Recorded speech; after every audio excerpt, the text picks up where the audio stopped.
Feeling like Gresham Unleashed. One time for the sickos. I'm all elite with the game from the get-go. Ain't full of no stardust, I'm a real nightmare, bruh. You can meet me at the crossroads. Business is booming, I feel like the hearse and the kid, and they tell me don't hurt anybody. I'm way too fly like Kevin, I could do this all night. Step back, it's a private party, I'm more dirty than dumb with the way I live. No saint like Ricky with the vibes I give. Looking at my watch, it's about that time. When I hit him with the toodles, it's a lot like Tiff. Might as well call me Tony. They don't even know that I'm timeless. AJ Francis, all I really know is first class. $1 Million Man, too priceless. You ain't even over. Shout out to my dogs like Bron. Baby, I'm a limit breaker. You were just a death rider. Can't rest in peace. I saved that for the Undertaker. Proceed with caution, but you ain't Naomi. Can't book the team. Your name must be Tony. IWC say you guys can go. I like Jermaine and Crash running. Let's start the show. Cool kids step to the front. Cool kids. Too sweet sign for the click. Gotta give the people what they want. Gotta get eradicate quick. Yeah, I'm like Seth with the outfits. Coming in hot too live on your outlets. Running these streets like the prophets. Thank God for the new day. Can't stop it. Jay Uso with the yeet. Eat, sleep, flex, and repeat.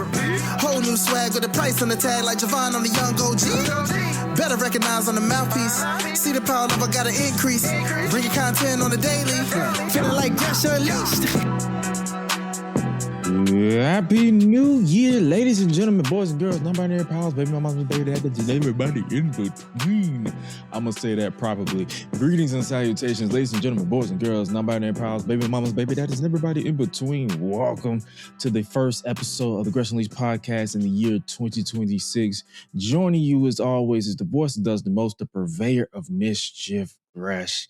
And joining me as always is my guy, one of the voices of not only the Unleashed podcast, the Unleashed vibes that we give you. He's also the voice of the Sushio Sports, as well as just bringing an all-out good vibe because he is an all-out good guy. He is none other than the giant of the familia, Jermaine. What's up with you, brother? Hold up.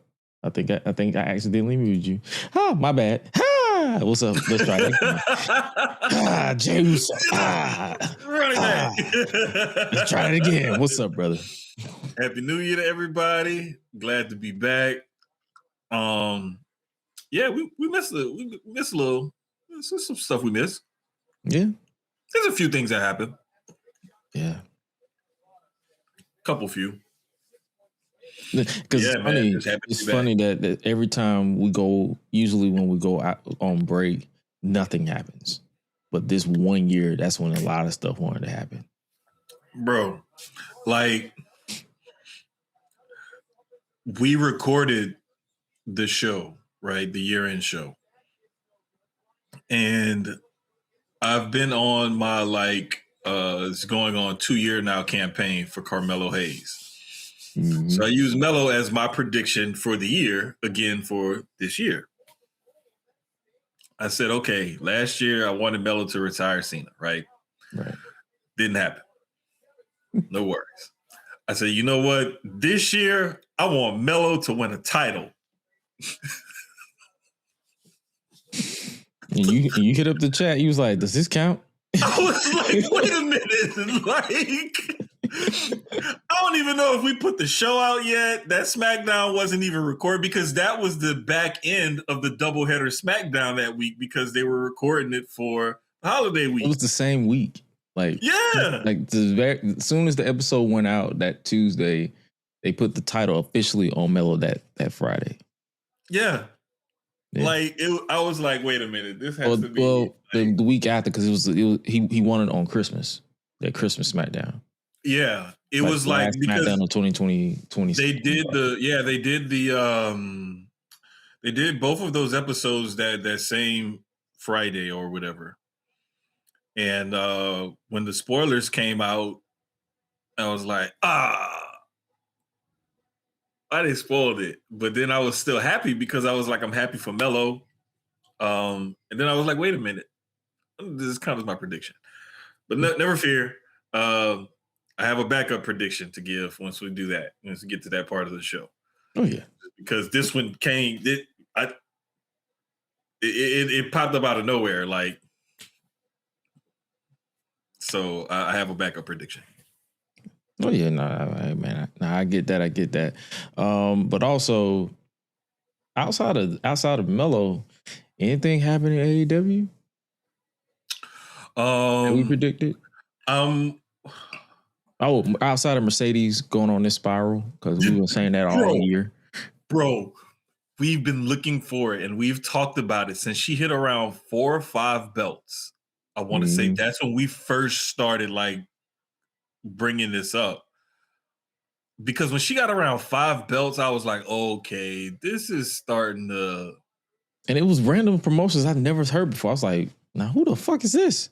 Yeah, it wasn't. I was like, okay, who are these people? Who are these promotions? But I'm like, now, because it did what it had the intended effect. Who is so and so? I'm looking it up, looking up their Instagram, looking up their Twitter, if they have a YouTube channel, different things like that. Like, so if you did any of that, whether you followed them or not, if you look them up, that at least had some traffic for them. So it had its intended effect, which is what 9 times out of 10 these promotions are doing. They're looking to fill the building and charge as much as they can for their streams and their tickets and their merch and everything else that night that they have her. And then to have their belt be one of the belts that she's carrying, it gives them a little rub. So, and now it's having an even greater effect because now all of these ladies who are taking these belts off of her are now getting the rub of helping the downfall of Mercedes. Yeah. The downfall.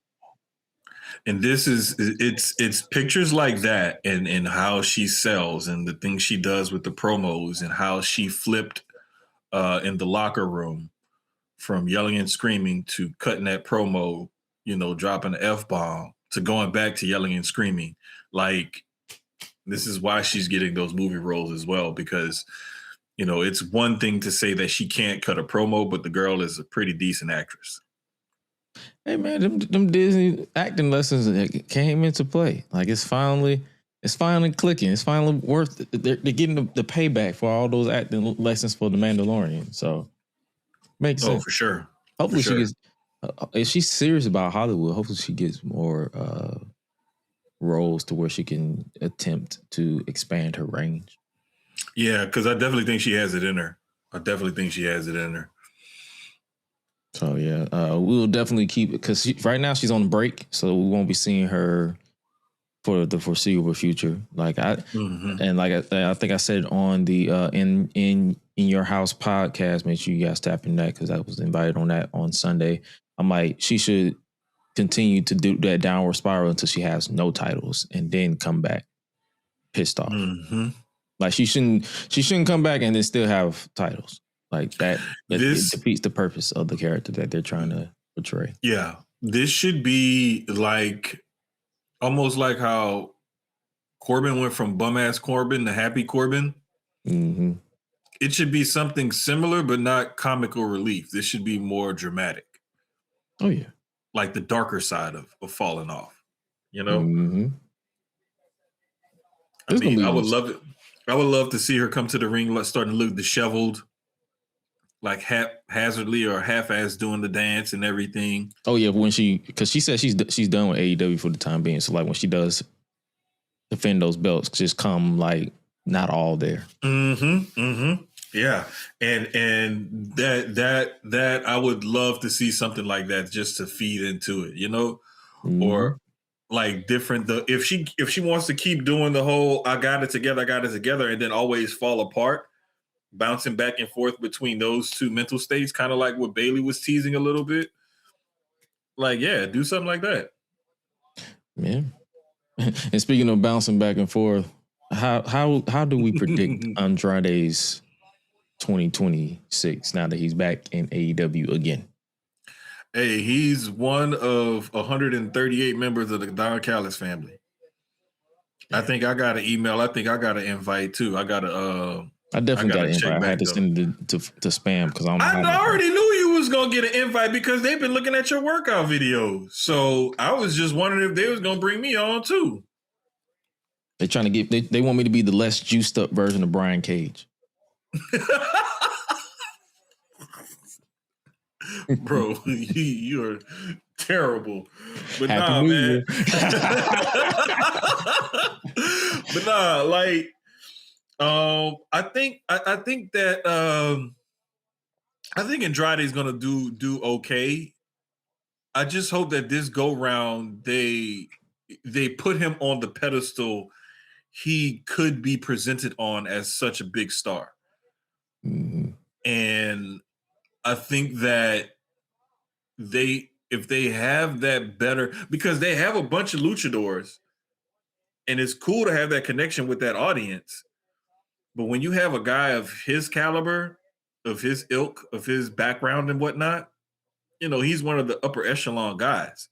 So to have somebody like him, that's a pretty significant piece to have.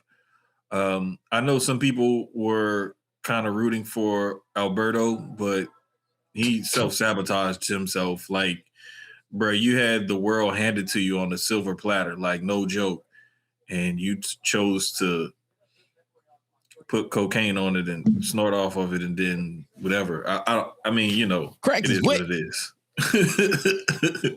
But nah, I think Andrade is going to have a decent year. I wouldn't be surprised to see him go after one of those mid-card titles.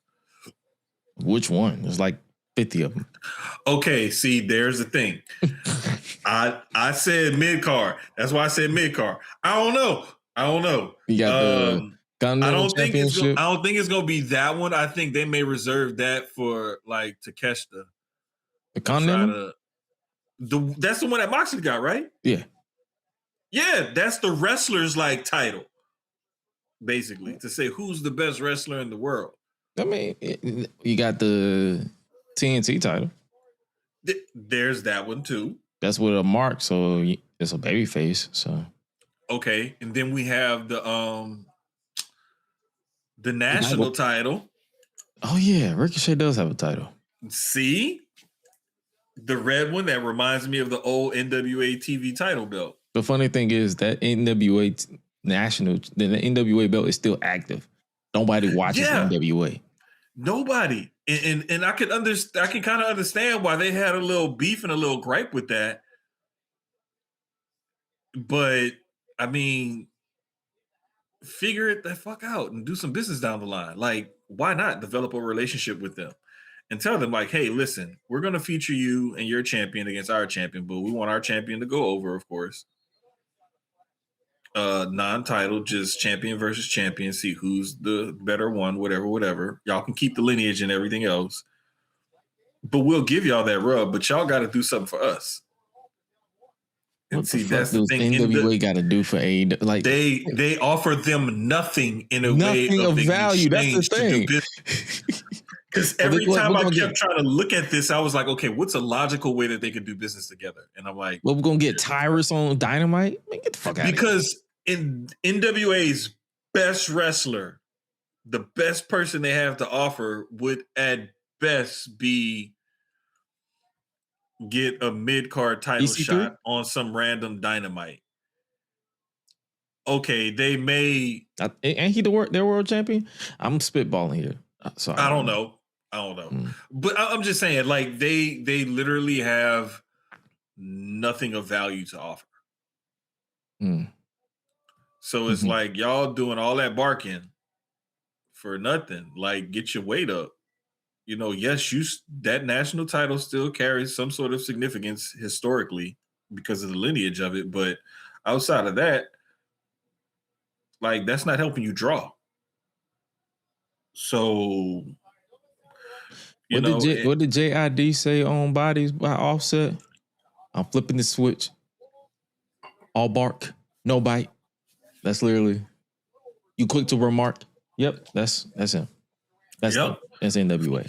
And so yeah, I'm interested to see what they do with Andrade. Like, hey man, his in-ring work is never in question. It's just more so about his legitimacy to get people to care long term. That has been in question since his NXT days, really. Yeah. And with this character that he's been building since he's gotten there, just like annoying heel like character, who has like a penchant for like a little streak of violence. Like he's built something that people actually like. They react to genuinely every time he's out there. They hate him and they love to see him get his ass whooped. They especially love to see him get his head smacked and stuff like that. Like, so he's fun to root for to see him getting his ass, and he bumps around for guys, especially in there against some bigger guys. Like he bumps around for him really good. So he sells it and makes it look like, yes, you're cheering for me to get my ass whooped, and here I am getting my ass whooped. And then he finds a way to cheat and win. Like, I mean, great work that he's doing. So I'm hoping that they do something with him and his title reign. You talking about Ricochet? Yeah. Okay. Cause my brain was still on Andrade, but yeah. No, but Andrade, I would like to see him go after the whatever the title, the one that they're going to wait. Don't they have an international title too, or is that Okada's? Okay, that's okay. Never mind. So basically, it was the Continental and the International, but Okada unified it by beating Kenny in Texas. That's right. And they had the unified belt, but since the Continental Classic just wrapped up, that unified belt no longer exists. Okay. They split the titles again. So they basically wasted the belt. See, this is what I'm trying to like. I that's why I said a mid-card title. So, ladies and gentlemen, if you want a quick rundown of every champion they have in AEW from the knowledge that I have, you have the TNT champion, which is Mark Briscoe. You have the international champion, which is Kazuchika Okada, who retired Tanahashi earlier this month. You have the national championship. So international, national. Why? Who knows? You have the Continental Champion, which is Jon Moxley. Then you have the Tag Team Champions, which is FTR. Then you have the World Championship, which is now once again MJF, aka Robbie Rotten from Lazy Town. And you have, is there another belt that I'm missing? The trios. The trios titles, which is currently held by the Ops, but there's no trios division at the moment. So they're just props right now. Which is the case across both companies when you look at it. A lot of these titles are props right now because the division is like either lackluster or non-existent.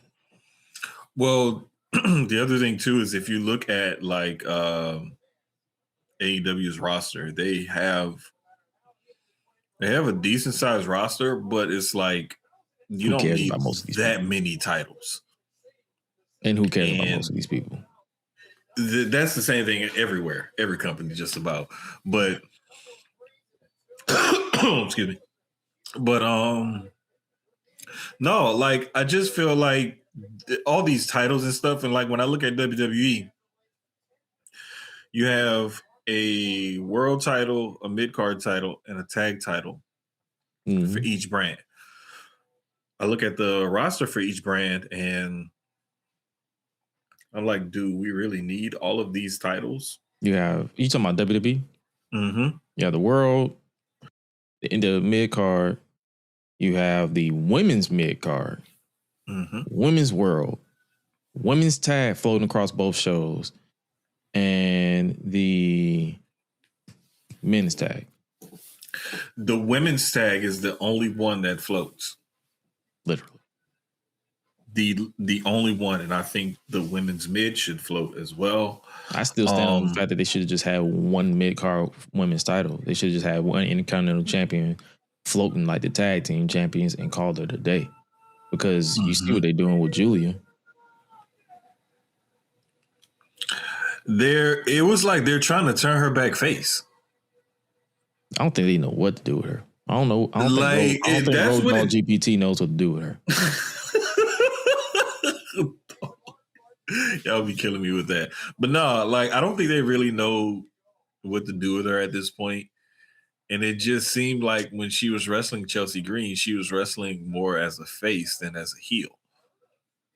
Yeah. just the way the match progressed and the match went on, and looking for reactions from the crowd and stuff. Heels don't look for reactions from the crowd.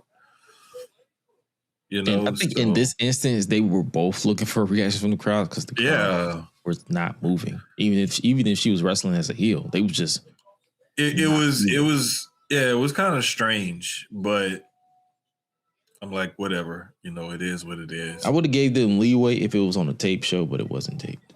No, it was live, and it was just like, I think the audience, like, they know what to do when they see Chelsea Green, but then when they see Chelsea Green opposite of Julia, they're like, huh? I think it's a case of it might be just time for them to pull the trigger on a Chelsea Green babyface run. Hello. Like still let her be chicken shit because that's what makes her like her. Yeah. But y'all might just have to just bite the bullet and just be like, yeah, let's just flip the switch. Bro, I would love to see her as a type of babyface, kind of tweener babyface, where she's like, nope, you broke the rules and da da da da, and I have evidence and da da da da. Right. But then she keeps doing the same shit herself, like a tattletale babyface.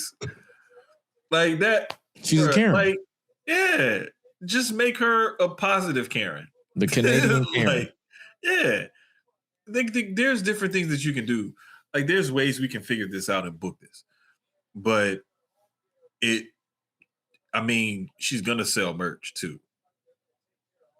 Well, so I'm looking at all it's up to is Road Dogg, GPT, and Algorithm Pritchard.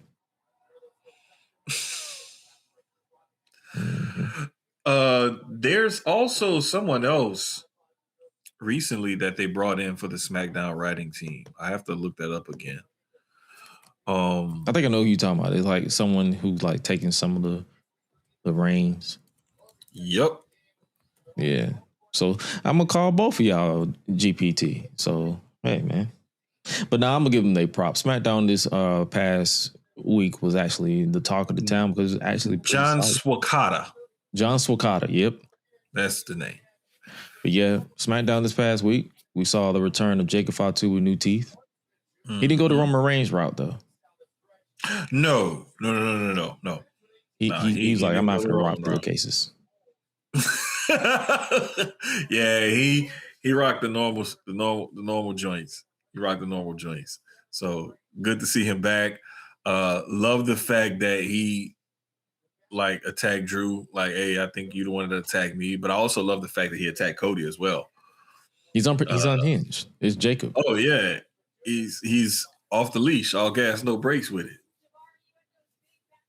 Hopefully, when he comes back, he don't emote that a lot because that's what he kept doing for some reason. I think it's across the board too. It's like they always have them emote their catchphrases. Bro, you know how WWE is about them catchphrases and stuff because the catchphrases help sell the merch, get the clicks and the views. Great for the social team. Great with it. You know, and this is the era that we're in, unfortunately. Yeah. So this is what we have to deal with. Oh well. And also what we have to deal with is a non-champion version of Cody again. Mm-hmm. He lost the title yet again. Again, and I'm happy because it's a refresh that was definitely needed for Cody. Again, it goes back to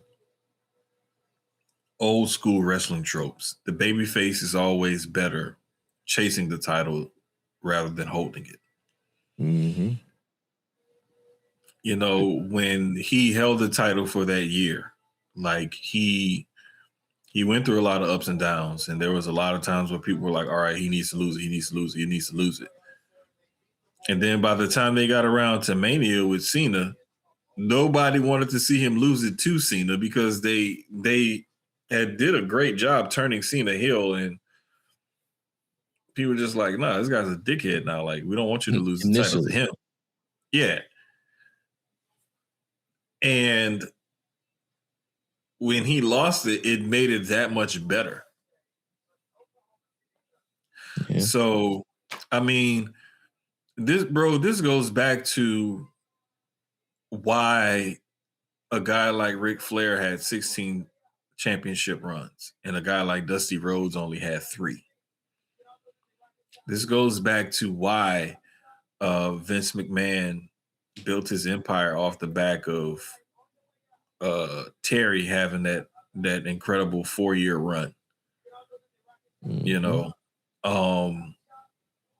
the babyface can only be the babyface champion for so long because there's only so much you can do and so much they can overcome and whatever.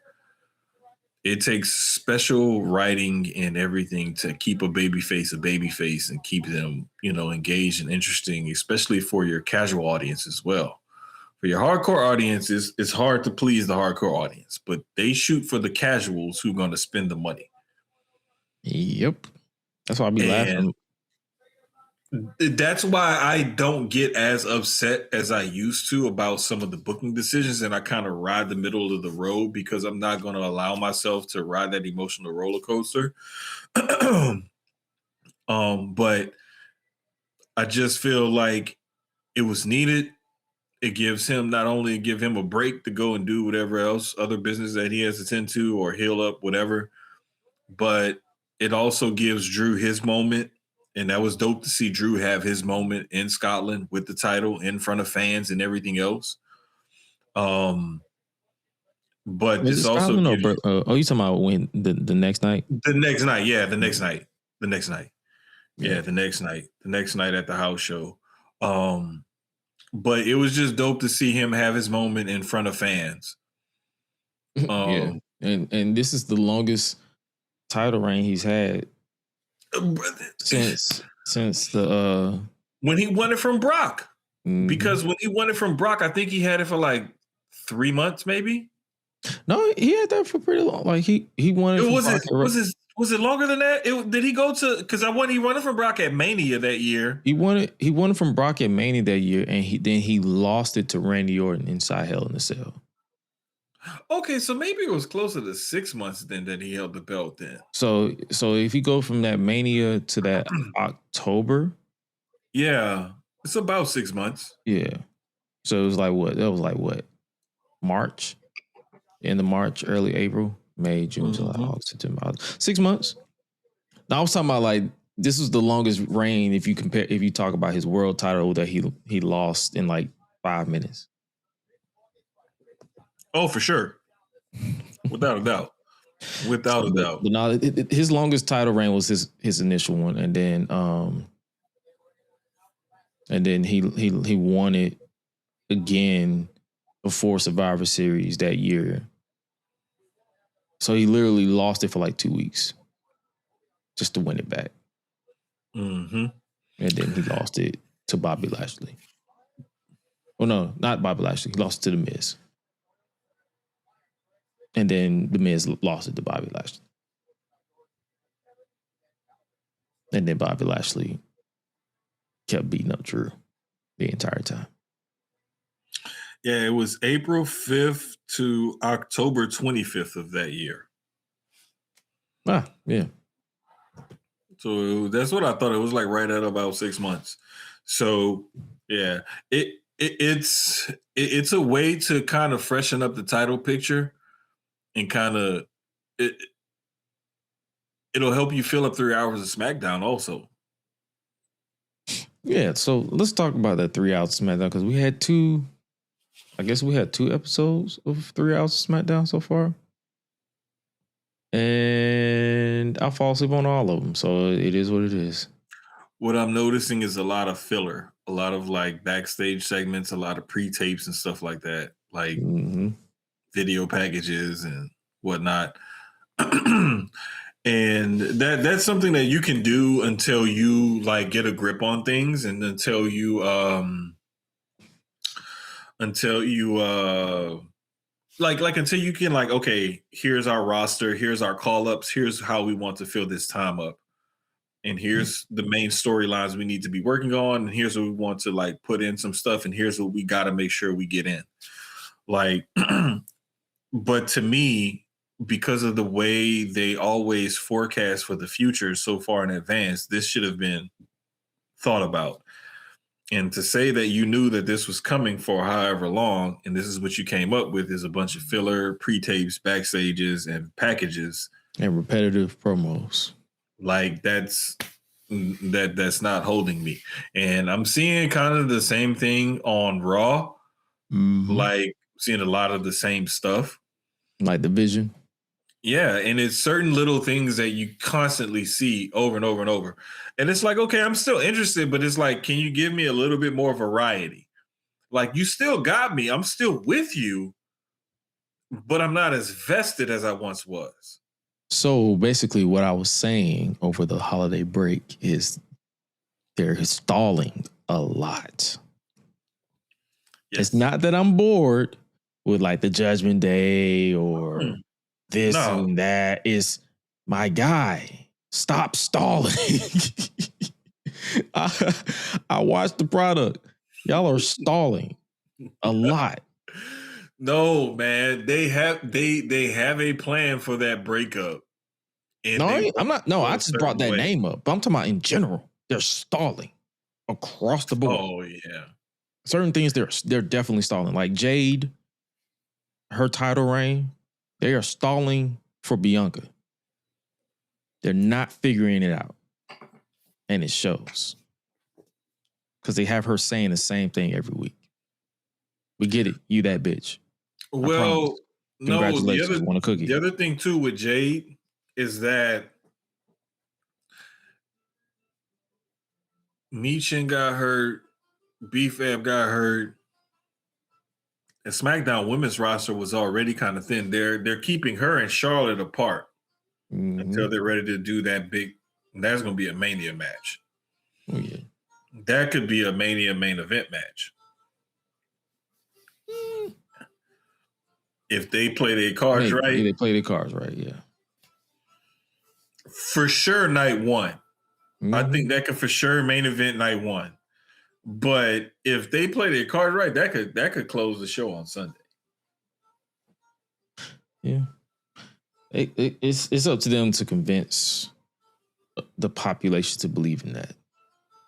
Because it's one thing I always look at is like, as much as I believe that women, like a lot of women, should be treated equal, sometimes these matches don't deserve the main event.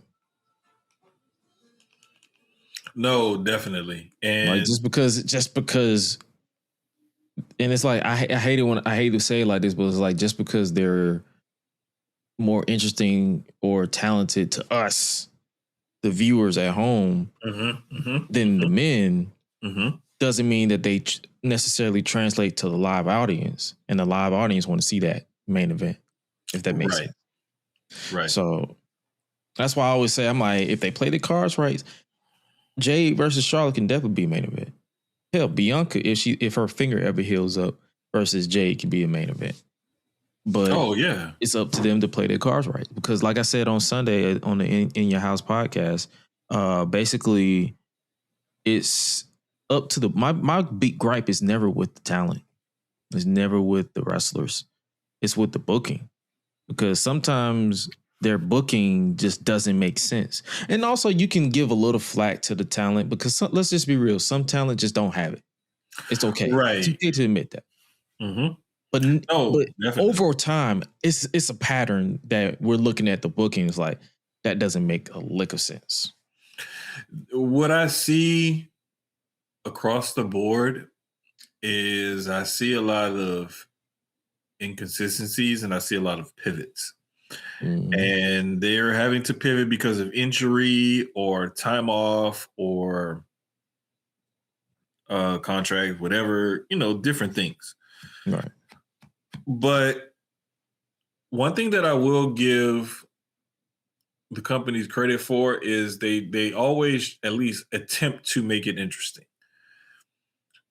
Sometimes those attempts to make it interesting is going back to the well one too many times, and that can annoy some of us hardcore fans. But again, the casuals and whatnot, the people who they want to pop and get their attention to make them spend money, like that grabs their attention. So they're doing good business, I'll say. Keeping Jade and Charlotte apart, rebuild that roster. Yeah.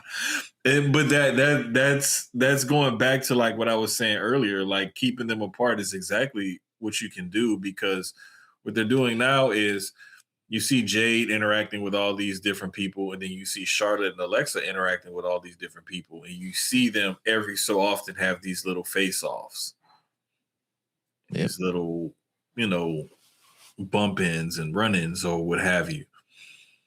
And they've never touched. They've never touched on WWE TV at all.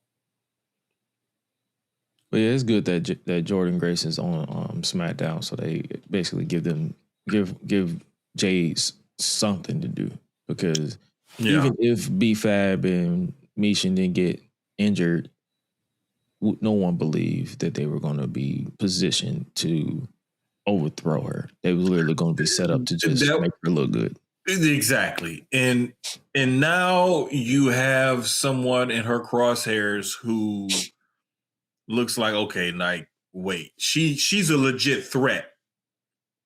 Mm-hmm. She's a legit threat. And now it's like, oh, okay, let's see where they go from here. Well, the thing is like the thing with Tiffy Time, where they messed up with that is they kept running her and Nia Jax back. Like it seemed like where they messed up with that is they made her a babyface. Yes, she was better at least to me, she was always better as a heel. Just because the crowd loves her. Now that's the case, because you know how because I don't want to sound like a hypocrite, because I literally just said give in to Chelsea Green turning babyface. But in Tiffany's case, sometimes the talent don't know or need time to adjust being a babyface. I feel like she it never clicked for her. Yes, I could definitely say that. Yeah, because sometimes you just need it. Like, unfortunately, what happens is if you don't give people enough time to develop as a certain type of character, heel or face, mm-hmm. you can't keep flip-flopping them. Right. And what they did with her, like bouncing her back and forth a little bit, like heel, face, heel, it kind of reminds me of what they were doing with Big Show back in the day, like how Big Show would pop up. January, he was a heel. February, he was a face. March, he was a heel again. April, he's a face. We're going to keep him face till SummerSlam. And SummerSlam, he's going to turn heel. Like, what are we doing? After a while, you'd be like, all right, bro, we get it. You're indecisive. Right. And I'm glad that they gave her time off and everything so that they can figure out. I think she's injured too. I don't think. Well, yeah, that was another reason why they had her drop the title as well. But whenever she comes back, I can see her coming back in the Rumble. That would be ideal. That would be ideal. That way you could let her get that. She's going to get a good reaction over there. Let's just see how it goes and go from there. The only thing is, though, those foreign crowds are a false litmus test. Yeah. Because they are going to be in Saudi. We've seen some favorable and unfavorable reactions, and then they come back stateside, and you're getting the opposite stateside. So, hey, we'll see how they rock out there.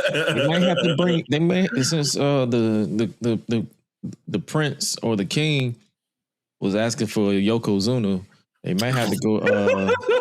Say, bruh. They might have to go dig up Luna for. They might have to go dig up what you call it, Sensational Sherry. You know what?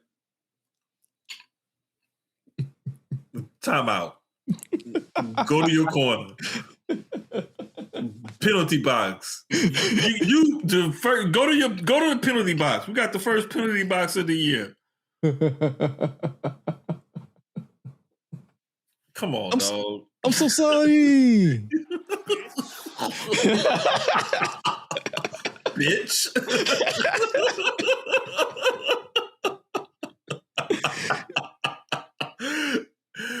Damn Okada. It is crazy how close the Rumble actually is. Literally 2 weeks. Yeah, bruh. Like, it's like we deep into January already. Like, I didn't realize that. Like, what the hell's going on? We set this comeback up by design, so we ain't have. It's just like we ain't know if they were gonna start the year off with some bullshit or they were gonna start the year off pretty solid. And so far as not bullshit, but you can tell that they're getting back into the gears of like, okay, we're post holiday. Yeah, we definitely. Oh wow, Moolah. I think you should have said Mae Young because people do not fuck with Moolah. Yeah, they rather the hand. But nah, man. It crept up on us though.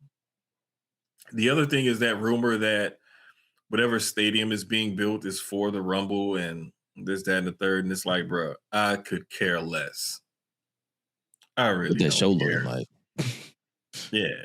Like I don't care. I don't care what y'all can have that shit in the parking lot. What is that? What is that show looking like? Me and nobody I know, well, in my immediate circle or whatever, is gonna be there. Okay. Right. Now, it's some people by proxy or by extension that I may know or know of that'll be there. Okay, cool. I'll pray us up. I'm pretty sure. I think we have some listeners in Saudi Arabia as well. Yeah, we do. So, hey, prayers up. Y'all be safe. Yeah, shout out to y'all. I hope y'all have a good time. Exactly. Like we're not out here gonna be the type that's gonna shit talk y'all country because no, not at all. The government don't represent y'all. Just like the government here don't represent us. Bingo. But like we were saying, to me, I don't care if they build a stadium, if they hold it in the same stadium they always hold it in, or what. Like, I really don't care which stadium or area they hold it in. I know they're going to put on a spectacle because that's what they like to do. However, wrestling as a whole, yeah. What that match card look like? Because so far we got 2 Rumbles, and I believe we have a WWE title match where it's going to be a fatal 4-way at Saturday night's main event where the winner faces Drew for the title. Because starting this week, they're already doing a tournament to crown a new number 1 contender. So it'll be one-on-one matches. It'll be Trick Williams versus Matt Cardona. It'll be Ilya Dragunov versus Sami Zayn. It's 4 matches, right? Yep. Randy Orton versus The Miz. And another one that I'm missing. I'm missing another one. I'm trying to think. It's gonna be dope from what I remember. However, no, I'm saying so basically that's what the Rumble card is gonna be so far.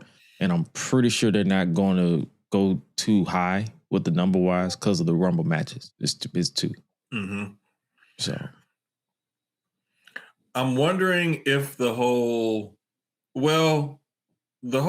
travel over there and be able to get into that country thing is going to prohibit certain people from being guests or surprise appearances. Well, of course, yeah.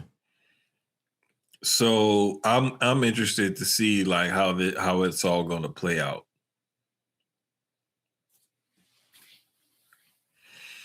But this will be interesting. Yeah. Very. And one more match to the card, and that's it. I'd be surprised. I'm pretty sure they're going to do 4. They're probably going to do the world title and maybe a women's title match. Maybe. Yeah. I'm thinking so. Maybe. We'll see. But yeah, that's that. Oh, speaking of things that we'll see, we'll definitely be seeing Braun Breaker back on Raw next week. Oh, hell yeah. The man got suspended indefinitely, but that man ain't don't nobody respect you, Adam. Say, man, Adam Pearce is one of the best on-screen authority figures. Like, he's creeping up that list. I feel like he's living the gimmick. He's not portraying the gimmick. He is, bruh. He is. Like, bruh, when I saw the spit flying out his mouth and that loogie was hanging off his chin and everything else, I was like, oh, brother is really into it. I'm like, that's kind of nasty. I'm like, it's fucking disgusting. But you know what?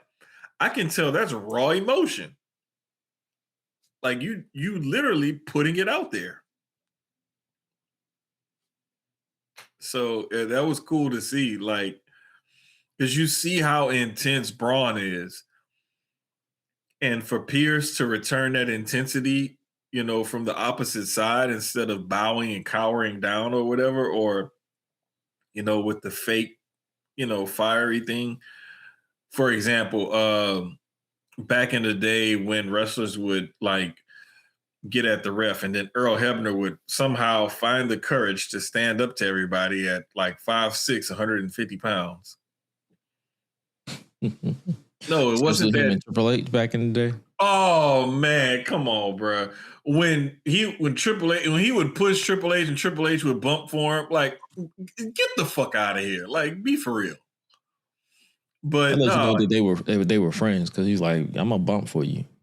Exactly. But just to see the way Pierce, like the energy that he brought to that role, to return that same energy back to Braun Breaker, you know, like that, bro. For a second there, I'm not gonna lie, I'm not gonna for a hot second, I'll admit this. I was like, I think Adam Pearce may put the tights on again. Hey, remember when he almost faced Roman Reigns? Hey, for a split second, I was like, wait a minute, we might actually get one more match out of him. Like, I was like, hey, wait a minute. I'm gonna say, remember when he faced Roman Reigns? Yeah, almost in the Thunderdome. Mm-hmm. He had on the WWE branded sweatsuit. Yep, the tracksuit. Yep. Yeah. Matter of fact, I just saw a highlight reel with that a part of it. Oh gosh, within the last week or so. Like, you know how you get on those rabbit holes on social media or YouTube or something like that, and yeah, it was one of those. But yeah, I just recently saw that. But no, like he was that into it to where I was like, oh, it's something coming out of this. It's something coming out. Like we gotta get a match out. Like this is way too good. My regular channel is in there. King Kilos. Okay. Oh, you don't know who King Kilo is? No, I do not. When we're done here, look up King Kilo and you will know exactly what he mean. And it's kind of out of pocket too, but but yeah, look up who King Kilo is and you be like, this makes sense. But Braun basically showed up tan and all on that King Von shit, ready to kill everybody. Yeah. So. Yeah, he definitely showed up and was like, he was on one. Him and Bronson Reed. Oh, yeah. And bro, this shit was like, it looked like a classroom setting and a teacher couldn't control two bullies. This is basically what it looked like to me, because it was like, while he was outside of the ring fussing at Braun for spearing Dragon Lee or whatever, Bronson Reed like, well, fuck it, I'm gonna just go ahead and tsunami old boy. And then he jump in the ring like, what the f- are you doing? And then as soon as he's yelling at him, Braun goes in and Braun like, well, then he over there, he looking at him, well, then I'm gonna go over him and spear this fool. Then it was like, wait a minute, then he just lost it. Bro, I remember saying this like a couple months ago. It was one time when he even said it and it was audibly on camera and everything on the broadcast. It wasn't like commercial break. I need a drink. And he said that like a few times, like on a few different shows. I was like, hey man, it's getting to that point. Like, dog, like, are we gonna see him put on the tights again? but it hasn't happened yet. But yeah, he's doing a great job at playing the authority figure on Raw. And speaking of doing a great job, Gunther did a great job at pissing a lot of people off because he beat AJ Styles after tapping out, but that ring IQ is at 100. Say, man. The ref wasn't looking. Say, bro, that shit was classic. Like, Gunther could work at, like, you could see this working back in the 40s and 50s and 60s. Like, he's the kind of guy where, like, there are certain times, and I know this about because I say this all the time with sports, it's hard to argue all-time greatest because it's hard to compare people in different eras. It's a little bit easier to do that in professional wrestling as opposed to professional sports. Because pro wrestling is, of course, it's predetermined. It's still athletic, but it's predetermined. Right. But this guy, like that very tactic right there, like that's something that's old school wrestling heel 101.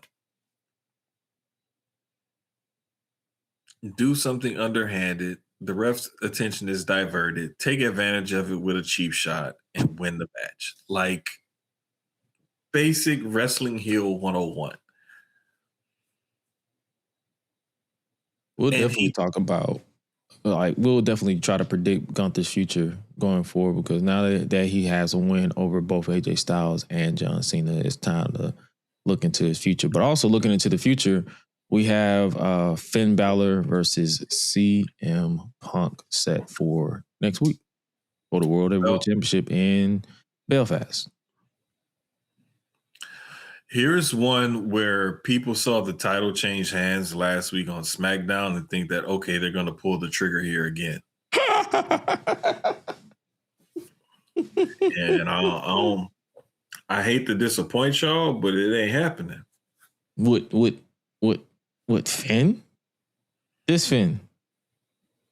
It ain't happening, bro. This Finn, he's not even a prince. This Finn.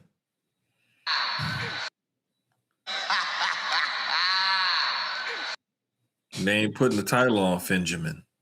No. And this is coming from a fan of Finn Balor. It's coming from a fan of Finn Balor when he returned to NXT the second time, where I'm like, bro, this dude is on another level right now. This is coming from a fan of Prince Devitt. Like, waking up to watch fucking Wrestle Kingdom at like 2, 3, 4 in the morning or whatever. Because I was like, what is this Bullet Club shit?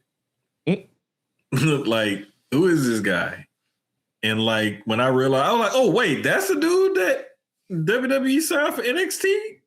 Oh, shit, this is about to be dope. This is who's coming to, oh, really? Oh, hell yeah. Like, this is about to be lit. Like, I'm a fan, but at the same time, I'm also realistic. Oh, yeah. And I know right now that CM Punk needs opponents.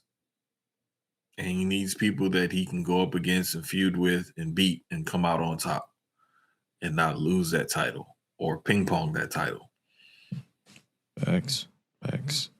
And let's pop a rating, pop a crowd with having the Irish guy go for the title in Ireland. Speaking of, because you mentioned Bullet Club, I believe they're done. Yeah. So Yota Tsuji was on the crusade basically, and he kind of foreshadowed it when he gave that interview. Some people say he was or was not in character when he gave that interview and said that he basically he's tired of the outsiders and everything else, and it needs to, New Japan needs to keep their circle closed. Basically from all the foreigners and invaders and this, that, and, the way things are going. Mm-hmm. And he beat Takeshita, won the title back, unified their international or whatever title. The global title, there you go, and the New Japan title, brought back the version 4 of the IWGP title, Thank you, Jesus. Because that other title looked like, you know what that other title looked like? That last version of version 5? Mm-hmm. It looked like you know how like the old school Divas title used to look for WWE? Mm-hmm.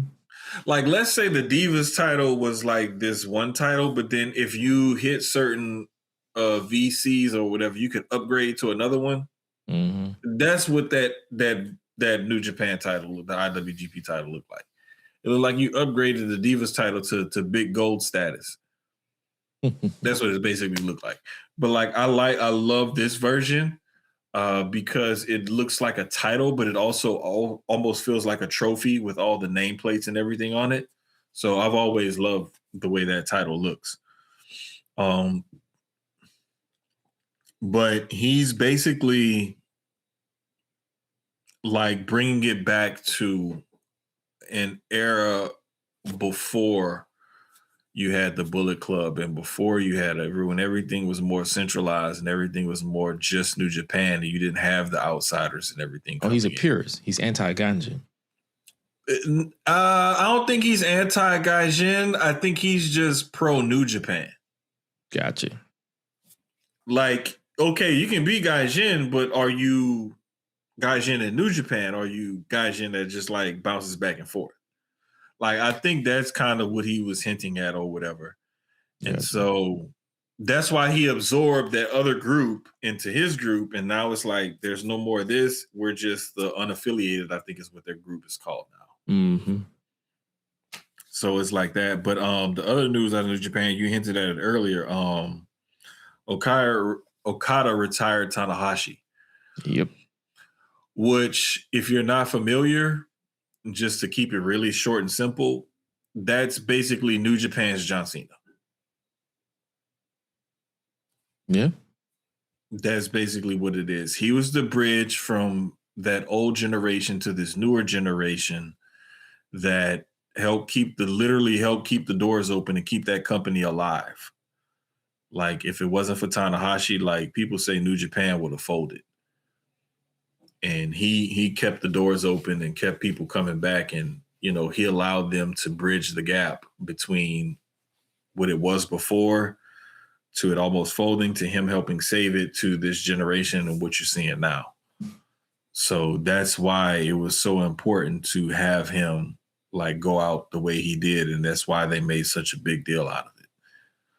And if you need to hit me up, I'll send you a link so you can try to watch some of his older stuff. But like, yeah, Tanahashi was that dude. Yeah. And to lose him and Cena within like a 3 or 4 week span or whatever, like that just lets you know a significant portion of wrestling history. You know, some of the literal all-time greats who carried their companies through some really rough times. Like that part of a lot of people's childhood is over. That is facts. But yeah, outside of that, we pretty much are caught up with everything that we somewhat missed. And we're going to spend the rest of our time here predicting and giving bold predictions for 2026. No company is off limits. It could be AEW exclusive. It could be WWE exclusive. Whatever you prefer to watch and whatever you're keen of going through, or that you feel like, hey, I'm going to focus more on this. That's what we're here for. We're just here. It's an open discussion. We'll spend the next 20 minutes or so talking about it. And then we'll give our first song of the week of 2026 and get up out of here. But yeah, bold predictions for 2026. I'll go first. Even though it's been my bold prediction from last year, it seems like a safe bet. Mercedes Moné wins the Women's World Championship by the summer. Ooh, I love it. I love it. I love that one. What you got? I love that one.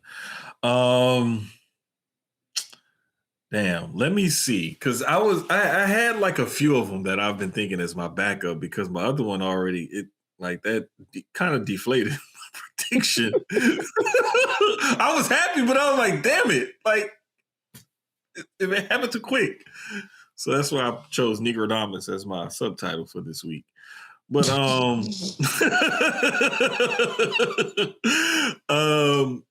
nah, man, let me see. I think this year we're gonna get another black AEW world champion, but it won't be Swerve. Who you think it'll be? Bobby? Shelton? Hobbs? I'm thinking Bobby. Bobby Lashley. Once he's recovered, Big Bob. And here's the thing. He can come at MJF like, hey, remember you said when you get the title back, you gonna give me a title shot. He could be like, well, no, y'all kicked me out of the group or whatever. And then he could be like, nah, a contract is a contract. You signed. And then they could have, like, there's a story to be made there. Yeah. And it's a layup. Bruh, come on, bruh. It's right there it's low-hanging fruit at this point. But no, I would just love to see Bobby Lashley win it. I would really like to see somebody like a Kevin Knight or even a fucking Ricochet win it. Yeah. But you just being realistic. Yeah, I'm being realistic. Gotcha, My thumbs up is probably gonna be Bobby. My next bold prediction. Let's see. I see. Some people gonna get mad at me with this. Also, caveat: notice how I said it's gonna be a person of color. Yeah. I'm casting a wide net on He's this. like, hey, somebody black. Everybody black will be the next world champion. It might be a goddamn luchador. Who knows? Look. But nah, if I had my next bold prediction, I would say some people might get mad at this. Rhea Ripley will be the women's world champion again.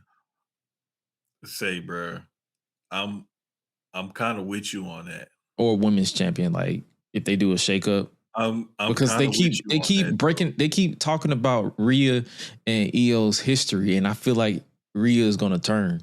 Even though I doubt it because she's like the popular babyface, but well, not just that. It's the fact that she hasn't beaten Io. Yeah. And it's like she has that monkey on her back.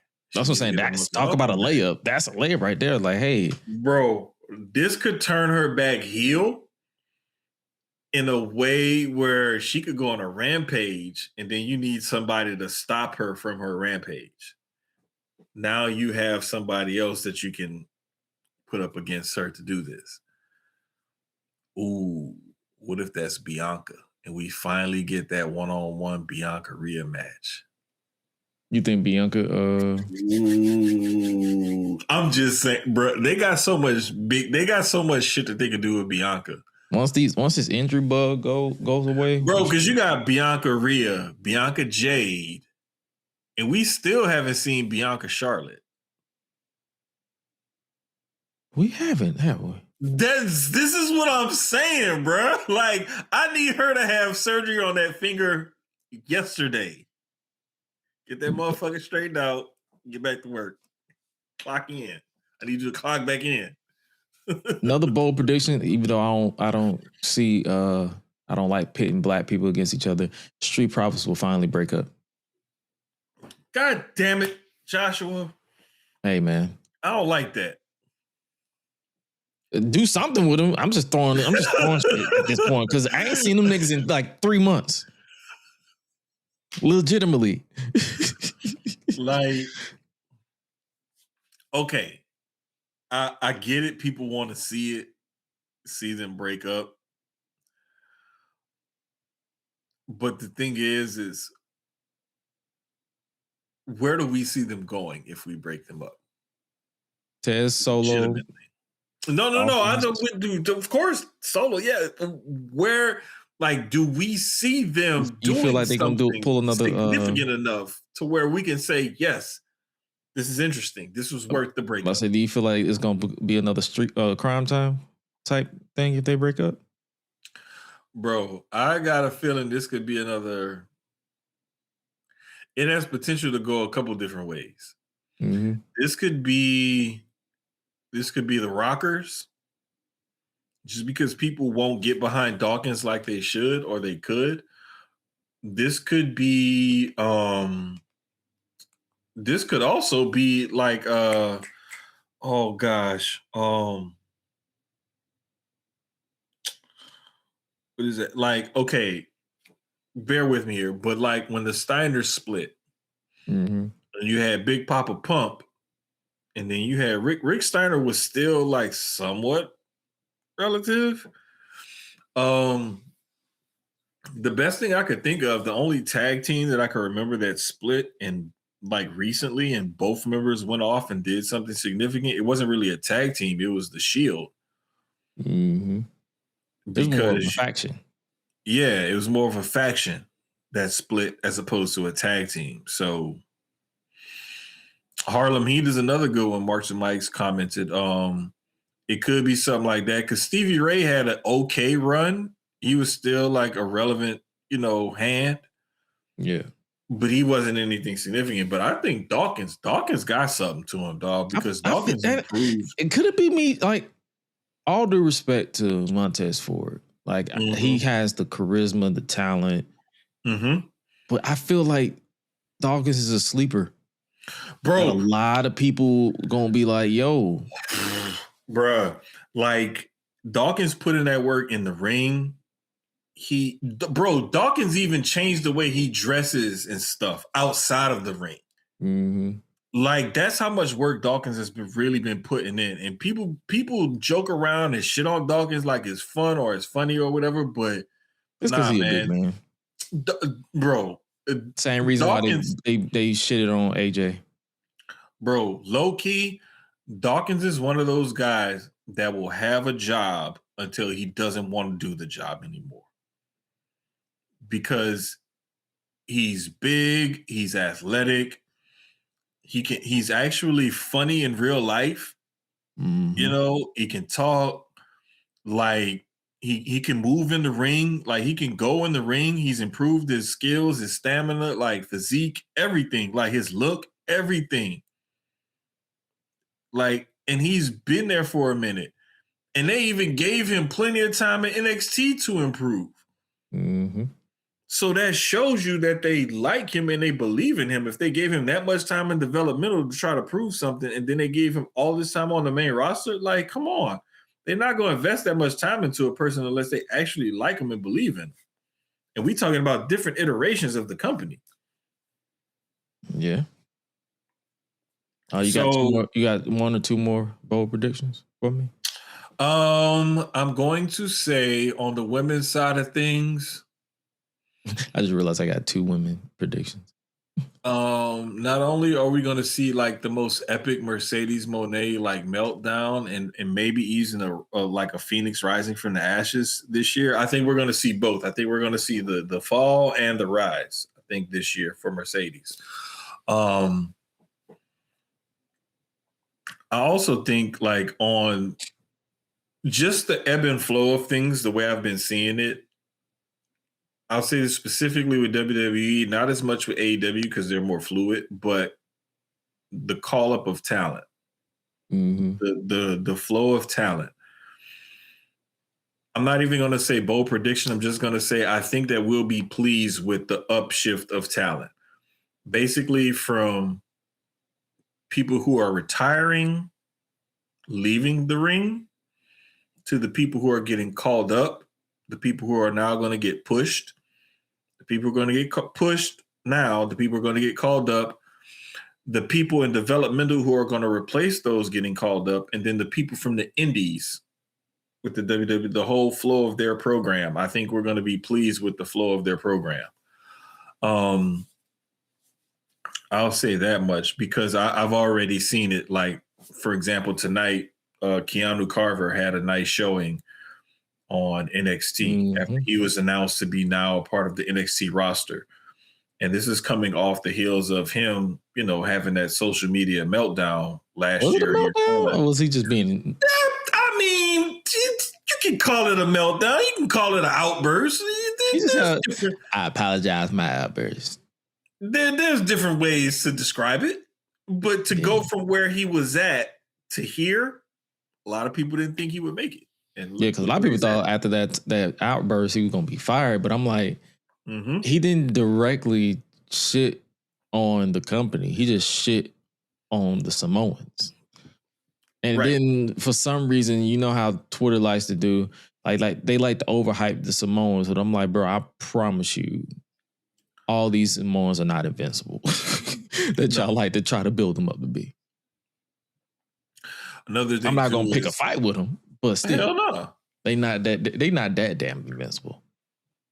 Another thing is, I think that with TNA moving to AMC, I would like to see TNA try to go a full year without tripping over its own feet. I'm praying for that, for their sake. Because I believe AEW is going to go the way AEW is going to go. And there's some things that's probably going to happen or not happen with AEW that we're either going to be mad or upset about or whatever it is. But I think that they're going to hold steady where they are.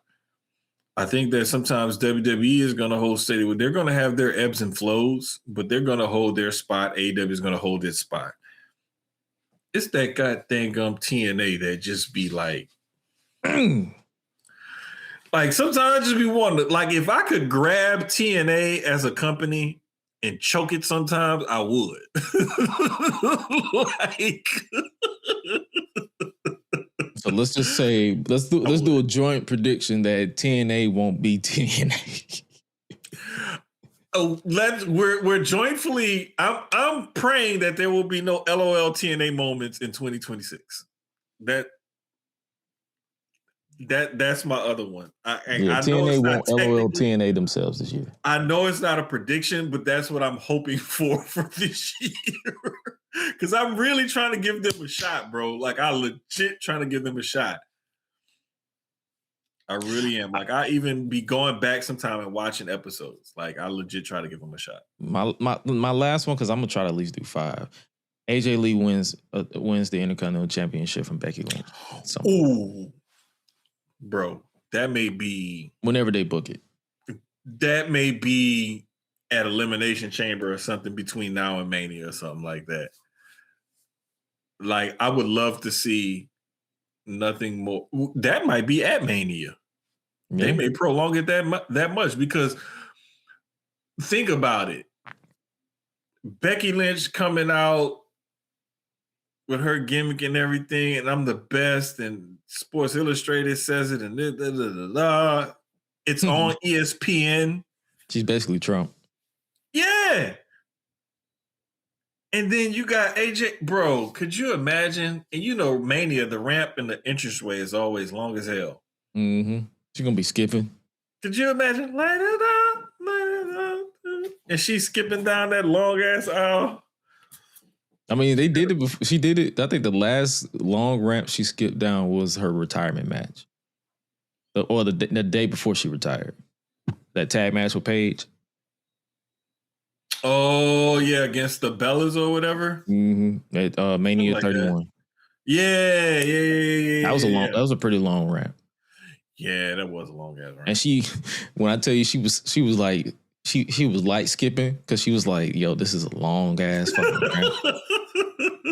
And speaking of, I'm finna just throw a random one. Paige returns to WWE. Ooh. Do I want to see it? Hell no. But Paige returns to WWE in some capacity. Also, yeah, that's a nice one. That's a nice one. I think my craziest one for this coming year is that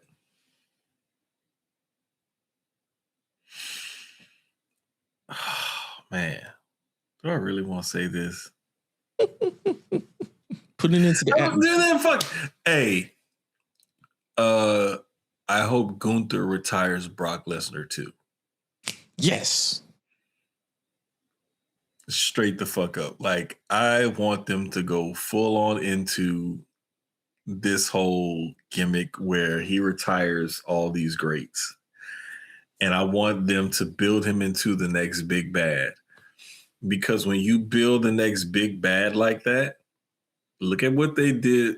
People said, why did Brock need to break the Undertaker's streak? They could have given it to someone else who could have used that. They could have given it to Bray Wyatt. Could they have gotten the mileage out of whoever it was, the number of times when they thought, let's break the streak here? No. You got great mileage out of Brock Lesnar because Brock Lesnar, when he built himself up to that, and eventually you saw a Roman Reigns topple Brock Lesnar or whatever, and you saw Seth Rollins beat a Brock Lesnar, that actually meant something. Mm-hmm. Yeah. So you gotta let shit build, and sometimes you gotta let shit cook. And sometimes, long-term storytelling, have him drop a feud or a match here or there, or have him win a title and then lose the title or something here or there. But when he locked the fuck in, he locks the fuck in and no, I'm putting your ass out the pasture. You know what? My last bold prediction, I'm going to put AJ Styles versus Leon Slater will happen this year. Oh, bro. I'm with you on that one. I am so with you on that one. That's definitely one that I do want to see before AJ leaves his boots in the ring. That's definitely one I need to see before AJ leaves his, because I've become such a huge Leon Slater fan. Like, I was watching him like a year or so ago, but then going to Mania weekend in Vegas and watching him wrestle live in person twice that weekend.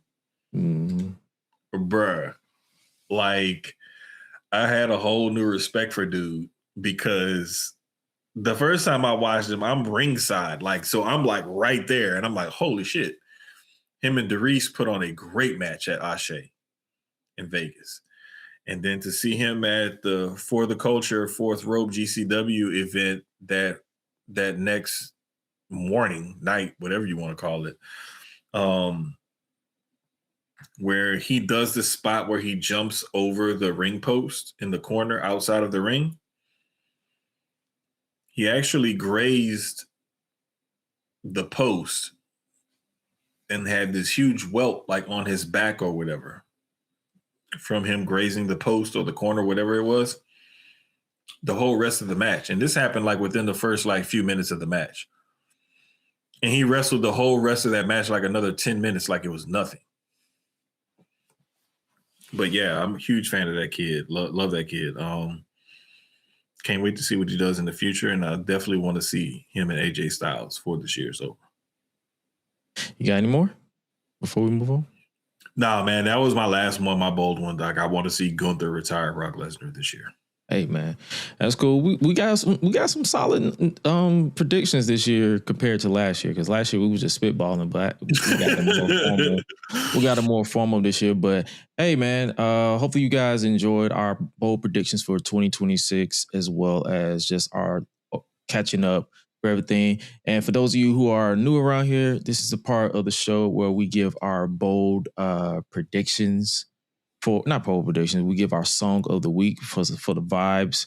So you guys, any song that is moving you to finish this week or get you through the hump week, because I believe tomorrow's hump day on Wednesday. So hey, man, you got that one song that you yo, this song is getting me through. And hey, man, bro, I don't know why, but this song, I was thinking about it one day the other day, because I was watching the Diddy documentary, right? Oh Lord.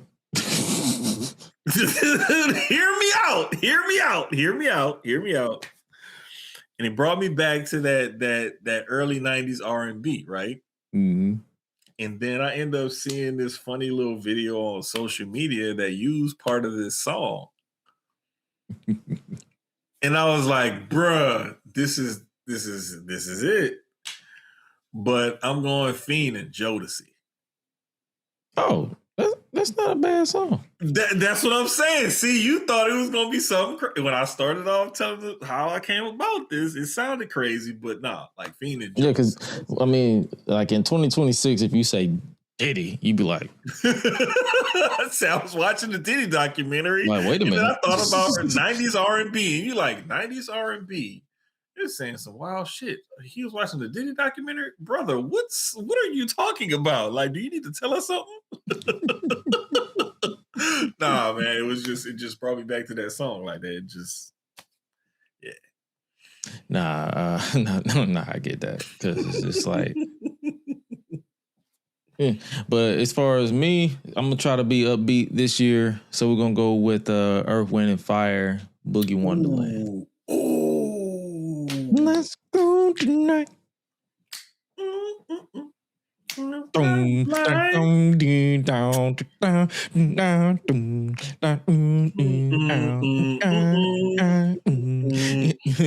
was like, whoa. I was like, like, I know everybody was thinking, like, hold up, whoa, what are you talking about? Oh, Diddy. Let me just say where it came from. Like, I'm just giving the background to it. That's it. Nah, man. And if I had my nieces and nephew, it'll be anything from K-pop Demon Hunter. Oh, hell yeah. Shit. I don't know what the hell my daughter be listening to up there sometimes. Like, they be saying all kind of stuff. Like, we were sitting there talking about football, and then they was saying something, started dancing or whatever, and I was like, whatever, bro. I blame TikTok. Hell yeah. But hopefully you guys enjoyed this edition of the Gresham Leaks podcast. What we got coming up this year for you? What you got coming up, my boy? Shit. Tomorrow we're gonna do another episode. I think it's 104 of Sports. I think it's episode 104. But yeah, we're gonna go live tomorrow, 8:30-ish, like we always do on Wednesday until further notice. Definitely we're gonna be pushing more stuff here on this channel and from us. But I do have a few other things cooking that I'm working on the back burner creatively. Oh yeah, because just so y'all know, it ain't gonna just be me doing retrospectives. They got some stuff I'm gonna be working on. Yep. Like Sushio's is basically his sports outlet. This channel is their wrestling outlet, and we're gonna be having some fun this year. So hey, stay tapped in, stay tuned in to youtube.com/AddictGresh for all wrestling content, not just from me, but from my friends, man. That's what we're here for. We're here to give you guys some good content, some quality content, and just something that we're passionate about and just having fun. And make sure you guys tap into Sushio Sports. Make sure you guys tap into the podcast itself.